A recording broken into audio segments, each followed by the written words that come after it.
Today I will be teaching about the imperfect tense. The imperfect tense is kind of like preterite because it is used to talk about the past, but it has different uses than preterite. The imperfect tells what someone used to do, what things were like, and how things used to be.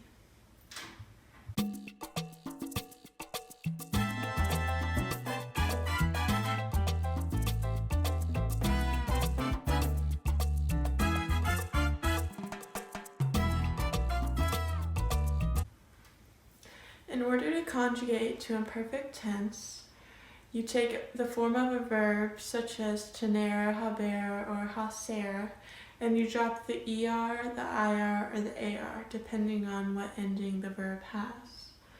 Next, once you drop the ending, you add the new ending, the imperfect conjugation ending. And here are the conjugations that you will add to the end of the verb. For AR verbs, yo will be aba, tu will be abas, él, ella, and usted will be aba, nosotros will be abamos, vosotros will be abais, and ellos, ellas, and ustedes will be aban.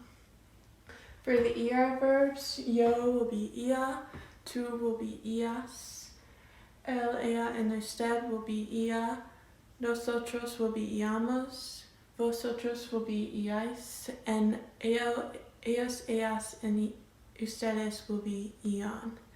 And the ER verb conjugations are the same as the IR verb conjugations. There are 3 irregular verbs that you'll need to know for the imperfect tense. These include ser, ir, and ver.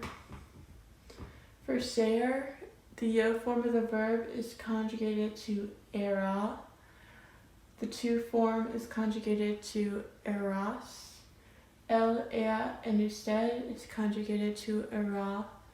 And nosotros is conjugated to eramos. Vosotros is conjugated to erais.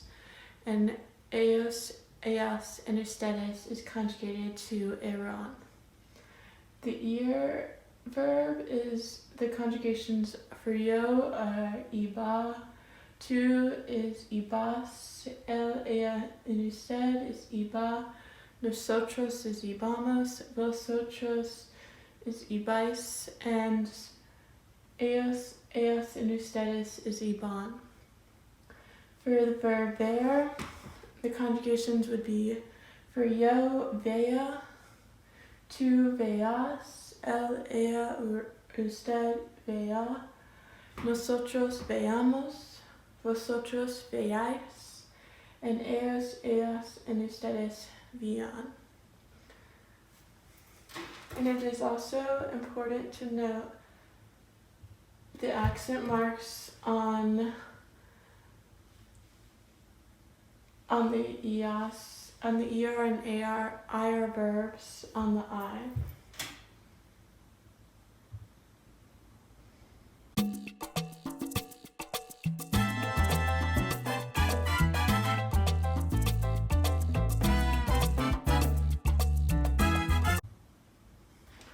So there are 5 main uses of imperfects so that you'll know when to use this tense, and this helps us to differentiate it from the preterite tense. So the first reason is the imperfect is used for actions that were repeated habitually. For example, we would eat lunch every day would be eating lunch would be the verb, and that would be conjugated to almorzamos, and so the sentence would be almorzamos juntos todos los días.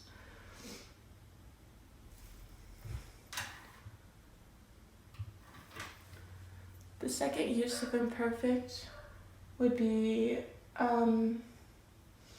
the imperfect is used for actions that set the stage for another action. For example, I was reading when my dad entered.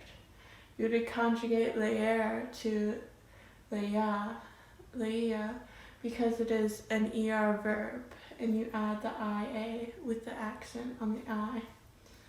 So the sentence would be Yo leía cuando entró mi padre. The third use of imperfect is the imperfect is used for telling time. For example, it was 7 o'clock at night.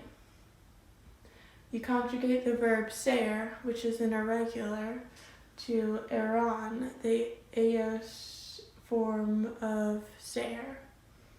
So this sentence would be eran las 7 de la noche.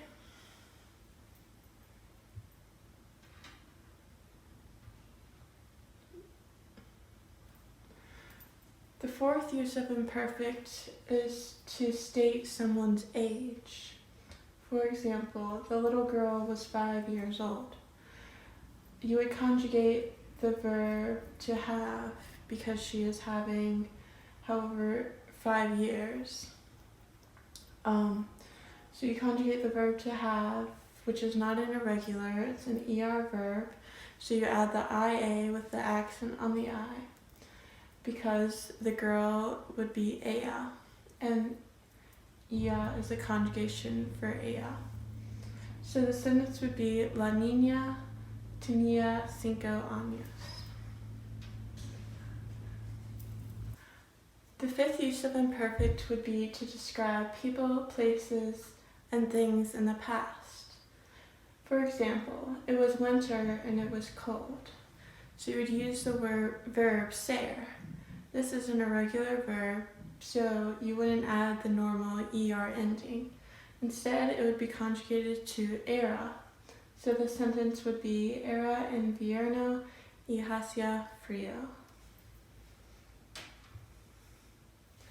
These are some key phrases that you can look for to know that you will be conjugating to the imperfect tense. These key phrases are different than the preterite key phrases, and they really help to determine which tense you should use.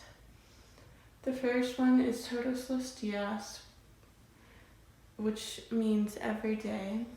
Next, los domingos means on Sundays, and you can use these for all of the days of the week, such as los sábados is on Saturdays, etc. The third one is cada día, which is every day. The fourth one would be siempre, which means always. And for this one, you would say always used to. The fifth one is muchas veces, which means many times. The sixth one is a menudo, which means very often. The seventh one is de niño, which means when I was young.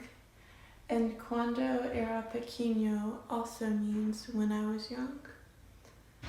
Then the last week we have con frecuencia, which means frequently. I hope this helped you to remember imperfect tense.